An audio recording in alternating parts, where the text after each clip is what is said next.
Today, we reflect on the 7 words spoken by Jesus Christ on the cross. All the words of Christ were powerful words of life, although his 7 last sayings as he died for us are worth of our reflection. These powerful statements reveal his heart and love for us. As the Easter weekend approaches, let us take some time to reflect on these 7 powerful statements. They should change our lives. There are 7 last recorded sayings, and none of the Gospels record all 7 last sayings. 3 are recorded in Luke, 3 in John, and 1 in both Matthew and Mark. The exact order is not known. However, we will look at them in the traditional order.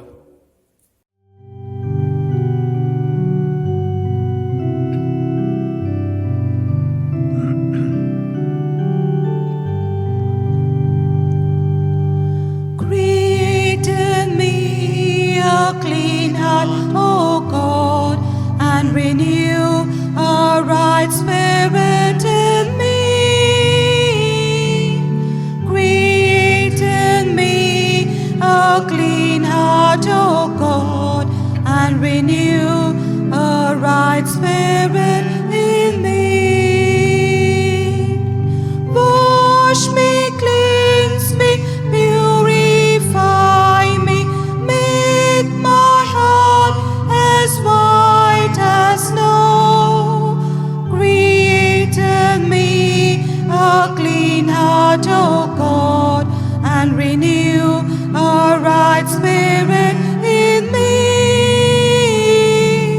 Create in me a clean heart, O God, and renew a right spirit in me. First, Father, forgive them, for they know not what they do. The first word from the cross was the word Father, and the last word will begin with the simple word Father. It shows us the relationship that the Father had with the Son.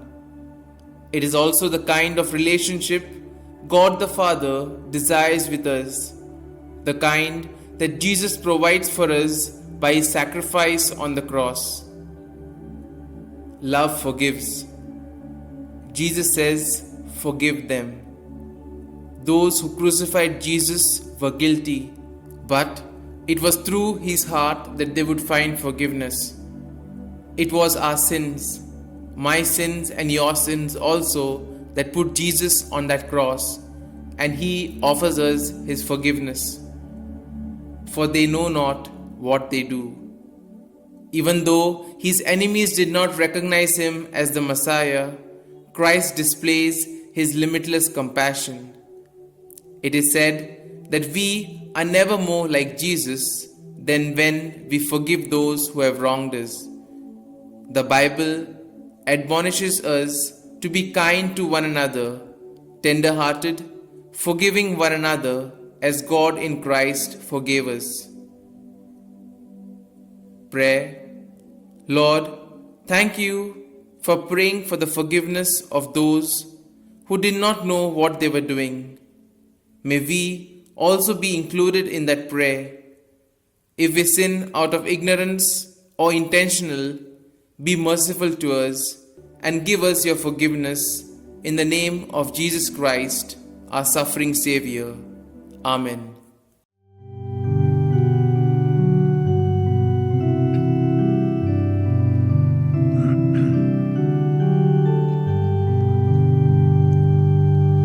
Create in me a clean heart, O God, and renew a right spirit in me. Create in me a clean heart, O God, and renew a right spirit in me. Wash me, cleanse me, purify me, make my heart as white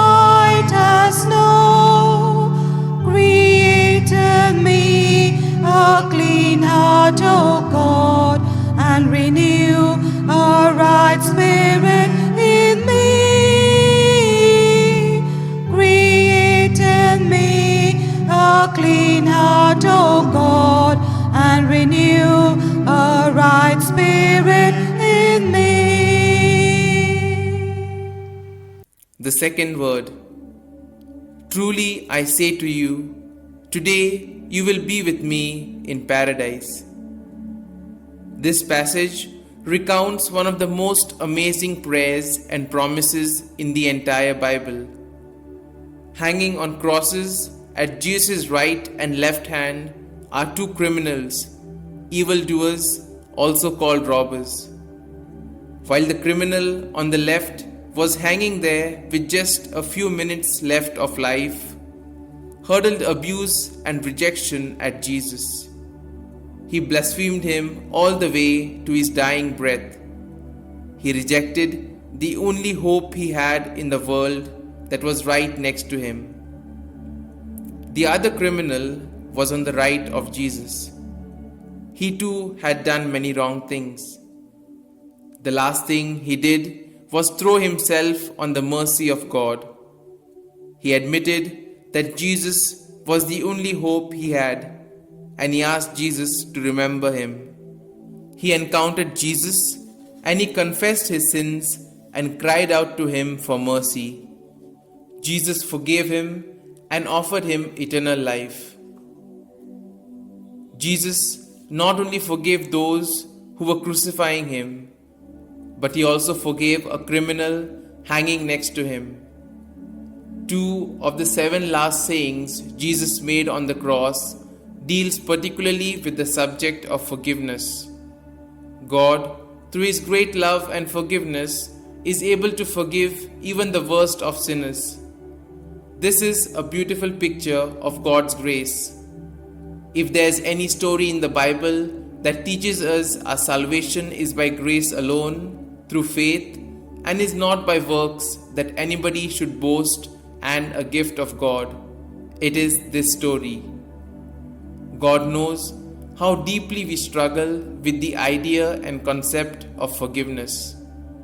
I believe the reason God spent 2 of the 7 sayings on the cross on forgiveness is because God knows how hard it is for us to forgive people, but also because He knows how hard it is for many of us to believe He would actually forgive us. Saint Augustine, commenting on this scene, observed, "So little is asked, so much is given." Pray. Today, Lord, all we need to do is lean into the light and with the thief on the cross say, "Jesus, remember me." And we get so much more than we ask for. Jesus, enable us by the Holy Spirit to repent and receive your grace in this world and in the world to come. Amen.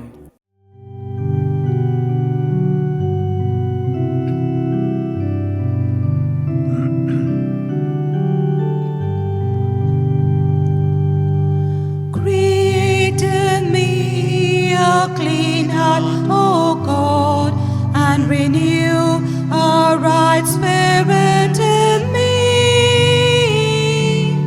Create in me a clean heart, O God, and renew a right spirit in me. Wash me, cleanse me, purify me, make my heart as white as snow. Create in me a clean heart, O God, and renew a right spirit in me. Create in me a clean heart, O God, and renew a right spirit in me. The third word. Woman, behold your son. Behold your mother. Standing beside her was his beloved disciple John. In his last moments, Jesus called to her and said, "Woman, behold your son." Then he called to John and said, "Behold your mother." It was his final act of devotion to entrust the care of his mother to his closest friend. He knew that John would provide for her and protect her in his absence. Jesus' first two statements reveal his divine side, his power to forgive sin and to grant eternal salvation. The third statement reveals his human side, fully God and fully man. Jesus' concern for Mary was not just as a savior, but also as a son. Simeon's prophecy spoke volumes. Simeon blessed them and said to Mary his mother, "Behold, this child is appointed for the fall and rising of many in Israel, and for a sign that is opposed, and a sword will pierce through your own soul also, so that the thoughts from many hearts may be revealed." Jesus' words were words of care and compassion. Compassion for his earthly mother reminds us that Jesus also cares for our well-being and direction in life, even when we don't understand God's plan. And as Jesus asked John to care for Mary, he asks us to care for others on his behalf. Do you see the selflessness of Jesus in his hour of great need? Jesus thought of others. On this occasion, the need was his mother. Here's the great lesson of the third saying from the cross: Jesus cares. The Apostle Peter reminds us, casting all your anxieties on him because he cares for you. Prayer. Lord, thank you for the great reminder of your affection and care for us. It was in your hour of great suffering you expressed compassion for your mother and Lord. Grant that we follow your example. Help us show our concern for the needs of others, reaching out to provide for those who suffer. Amen.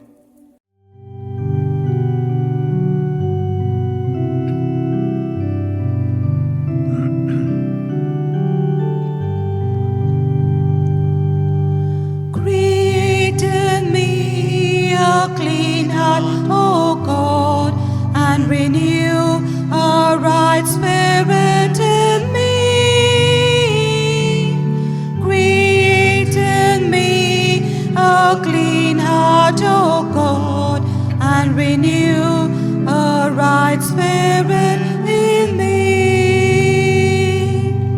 Wash me, cleanse me, purify me, make my heart as white as snow.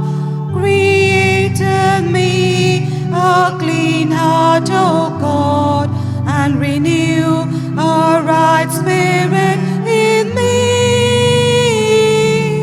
Create in me a clean heart, O God, and renew a right spirit in me. The fourth word, I am thirsty. This is the shortest of the 7 last words. In English, it is 2 words. In the Greek language, it is only 1 word. Though there is no specific reference in the text of the Gospel, it is likely that John was thinking of Psalm 69.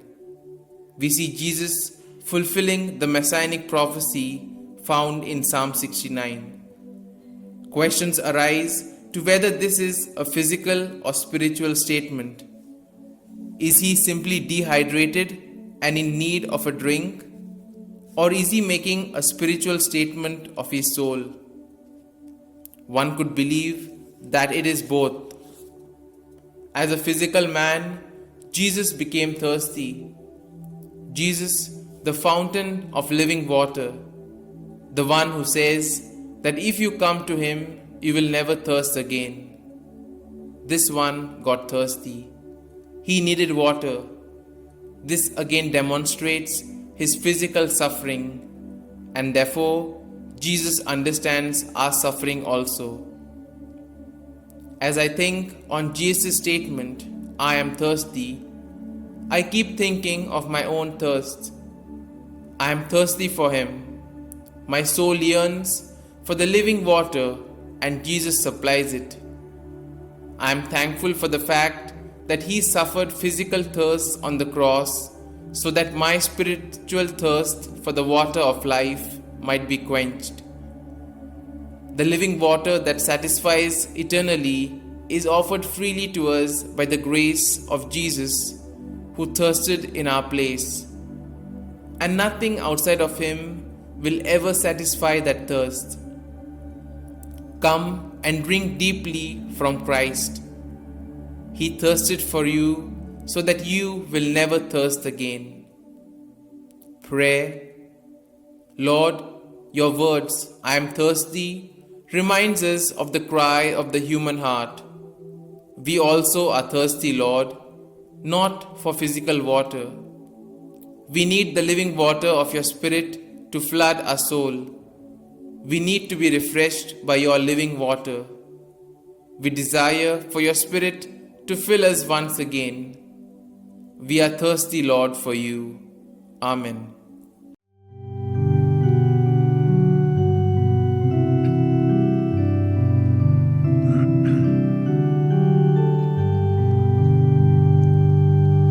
Create in me a clean heart, O God, and renew a right spirit in me.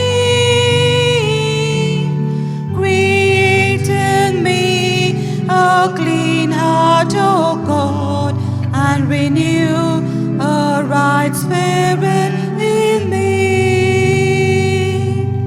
Wash me, cleanse me, purify me, make my heart as white as snow. Create in me a clean heart, O God, and renew a right spirit in me. Create in me a clean heart, O God, and renew a right spirit in me. The fifth word. My God, why have you forsaken me? These words of Jesus from the cross must be the most astounding sentence in the Bible. As Jesus was dying on the cross, he confirmed the beginning of the prophetic Psalm 22. The psalmist expressed these words centuries before. Why had God abandoned him? Why did his Father turn his back on him in his moment of great agony? Jesus, our Xavier, has made it forever unnecessary for us to experience or understand the depths of these words from the cross. The reality of sin and holiness reveals the reason for the sacrifice. These words reveal the horrific cost of putting away of our sin. In his life, Jesus had felt pain and suffering physically and emotionally, but he had never known separation from his Father. Now he knows it. There was a critical sense in which Jesus rightly felt forsaken by the Father at this moment, because God made him, who knew no sin, to be sin for us, that we might become the righteousness of God in him. Jesus was identifying with us as he hung on the cross. He had to pay the price and feel the wrath of God poured out against the sins of the world. Isaiah the prophet said, "Yet it pleased the Lord to bruise him." Today, you may feel like God has forsaken you in a similar way that Jesus felt. But you need to understand that sometimes God takes away from a Christian his comfort, but he never takes away his sustaining presence. Pray, Lord, it is so comforting to know that Jesus can fully sympathize with a human being who feels abandoned by God. Jesus, not only did you take the death we deserved, but you experienced the separation from God we deserved as well. Thank you for this assurance. Never will I leave you, never will I forsake you.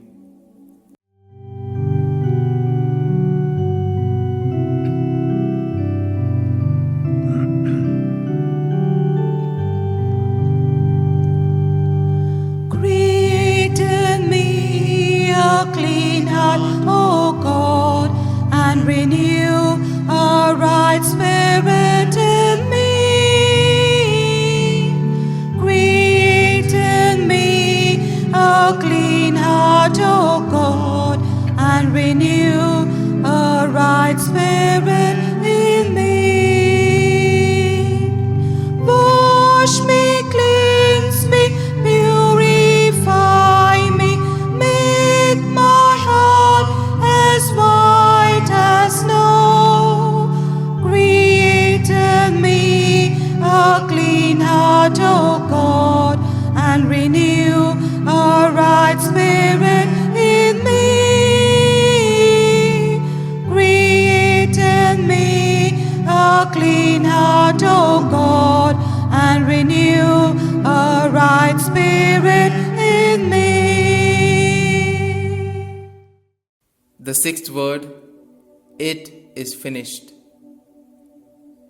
When Jesus said, "It is finished," surely he was expressing relief that his suffering was over. It is finished, I believe, meant in part that this is finally done. But the Greek word translated as "it is finished" means more than just this. The message captures the full sense of this word. It's done, complete. Jesus had accomplished his mission. He had announced and inaugurated the kingdom of God. He had shown the love and grace of God. He exemplified that love and grace by dying for the sin of the world, thus opening the way for all to live under the reign of God. He had finished, accomplished his Father's will. I have glorified you on earth. I have finished the work which you have given me to do. What does God's love look like? The prophets of the Old Testament tried to answer it. Isaiah gave us the picture of the suffering servant, and Jeremiah drew a picture of the divine potter remaking the marred vessel. Yet, these did not adequately express to us his love. That question was never answered until Jesus, hanging on the cross in unimaginable suffering, beaten and bruised. Jesus providing our redemption. You cannot look at that scene without seeing God's love. But God shows his love for us in that while we are still sinners, Christ died for us. Pray, God, as we reflect upon this saying, may we be reminded of your great love for us. It is here we see what true love looks like: unselfish, sacrificial. And Lord, may we exemplify this kind of love in our day-to-day life.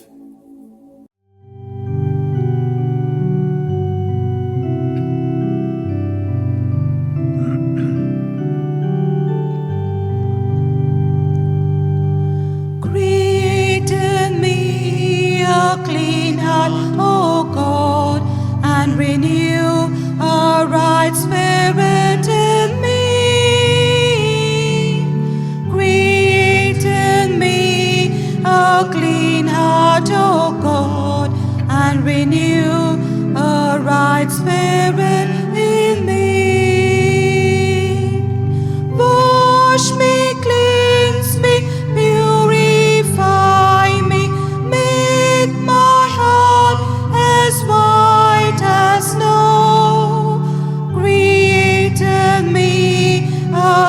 clean heart, O God, and renew a right spirit in me. Create in me a clean heart, O God, and renew a right spirit in me. The seventh word. Father, into your hands I commit my spirit. Jesus, as a child, probably memorized these words. They are taken from Psalm 31:5. Into your hands I commit my spirit. Redeem me, O Lord, the God of truth. Jesus didn't use the words redeem me. It was necessary for David to say, redeem me, O Lord. Jesus had no need for redemption because he was the Redeemer. Only one word is added to this verse, Father. It tells us how our Lord died, willingly and victoriously. William Barclay says, even on a cross, Jesus died like a child falling asleep in his Father's arms. I believe everyone who knows Jesus as their Savior may die with the same confidence and assurance. Jesus here reveals that God was even in this moment still his Father, and he trusted the Father to receive his Spirit. We see Jesus dying as he lived, in complete dependence upon the Father and submitted to his will.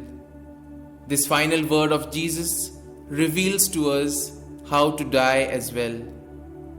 What a wonderful way to think of death, committing oneself into the hands of the Father. Father, into your hands I commit my spirit. Jesus places himself into his Father's hands. Incredible dependence and trust. Jesus gave us these words of comfort. I give them eternal life, and they will never perish, and no one will snatch them out of my hand. My Father, who has given them to me, is greater than all, and no one is able to snatch them out of the Father's hand. Prayer. Father, we often find our minds filled with fear and questions concerning death, and the world has no answer. It is only when we turn to your word, and especially as we read these words, Father, into your hands I commit my spirit. Here we find hope. Thank you for teaching us how to live and for showing us how to face death. Amen.